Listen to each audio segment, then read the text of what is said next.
Hi everybody, I'm Jeffrey, and today I'm going to be making you a vegan scrambled egg souffle.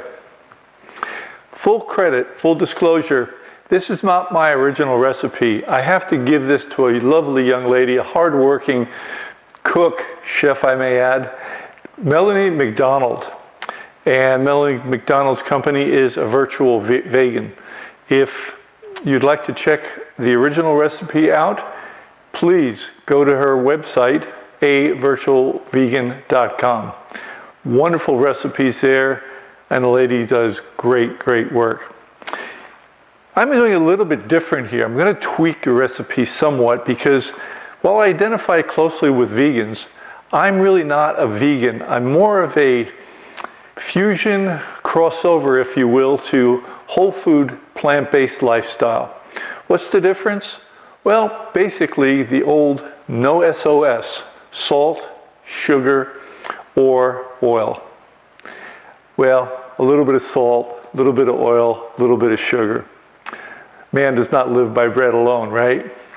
So the difference is that I'm going to be actually making this in an oval porcelain ramekin, and then I'm going to be baking it in my Brayville toaster oven for about 20 minutes, which will form a beautiful brown crust on top. And to this, I can add various other things like perhaps diced chives or green onions, and have some wonderful whole grain toast like an Ezekiel bread on the side. Beautiful breakfast, beautiful lunch, pairs well with a glass of champagne. So we're going to start with the organic tofu. I like it's a firm tofu. Now you'll see in Melanie's recipe that it calls for a smooth tofu and then a firm tofu to be added later to give it more of the consistency and feel and taste of eggs. But I just use one and I just mix it up. So what I do is I take one package, cut it in half, and 1/2 plus all the other ingredients will give me about just exactly 2 of these. So I've already prepared one that's complete here, and you can see what it'll look like before cooking.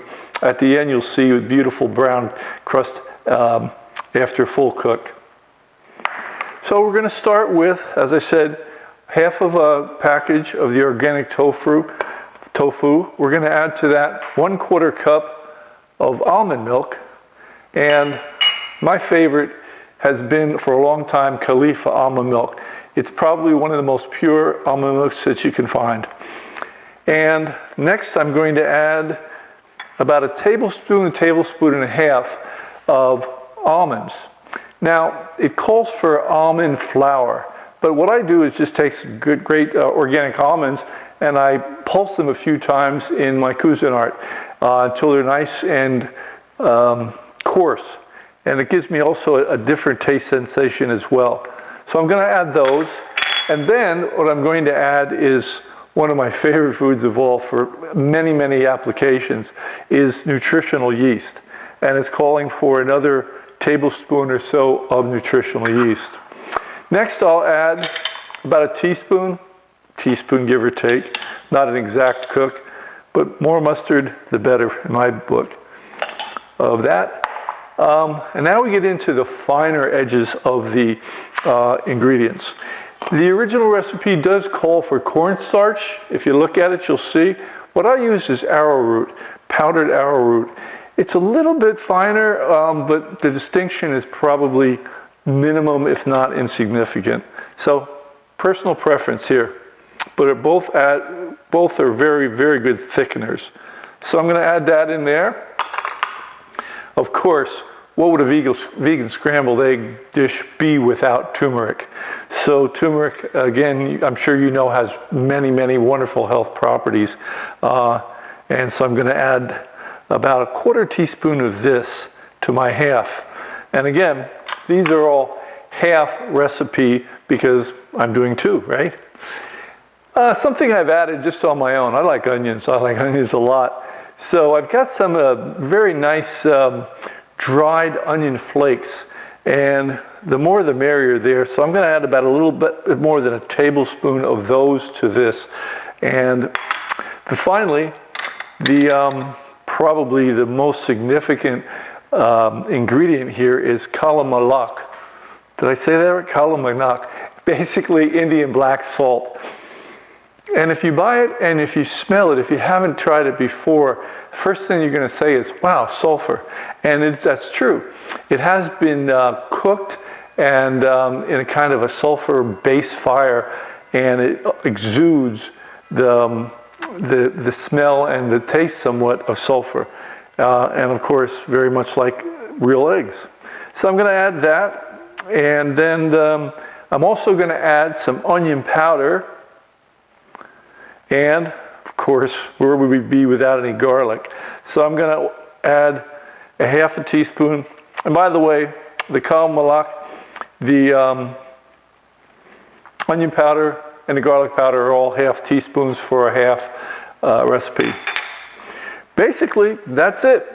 And as you can see now, I'm just going to take a fork and I'm just going to crush it up real coarse-like and mix everything in there real good. And that looks good enough. Now I'll just basically take my ramekin and add all the ingredients to the ramekin, tucking it in there quite nicely.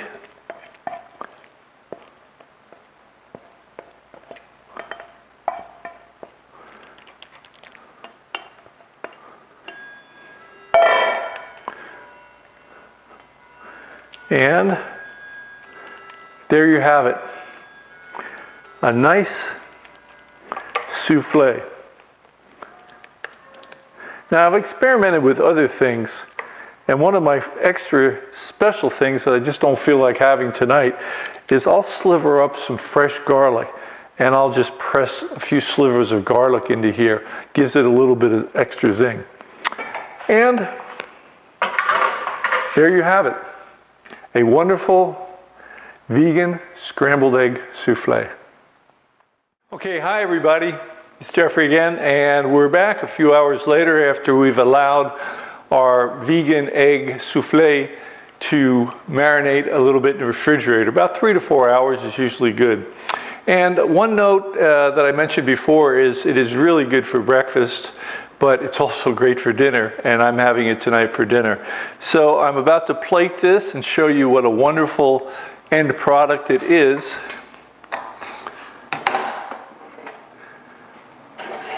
And as you can see, muy caliente, cuidado. It's very hot, be careful. It's got a beautiful bark, beautiful crust on top, and it's piping hot inside. So when you plate it, by all means, use an extra hot pad on the bottom. And there you have it, vegan scrambled eggs souffle. And just a few notes from earlier that I failed to mention. First of all, it is called kala namak, not kala malaka. And that's the Indian black salt. Without it, you lose the whole tasty, eggy taste. So the other thing is, from Melanie's original recipe, and I hope you will take a look at that at her website, virtualvegan.com. She calls for vegan butter, and that's fine, certainly try it. For me, not necessary. There is no black pepper per her ingredient list. There is no salt. The kala namak is salt, so it's sufficient for me. And lastly, no saute and no blender as per the original recipe. I always look at my recipes that I'm about to try, and if it has more than 10 ingredients, I'm reluctant to try it. And if it requires multiple steps of sauteing, prepping, and blending, I tend to not do it either. So just FYI, this is wonderful. I'm sure you're going to enjoy it. Have a wonderful time.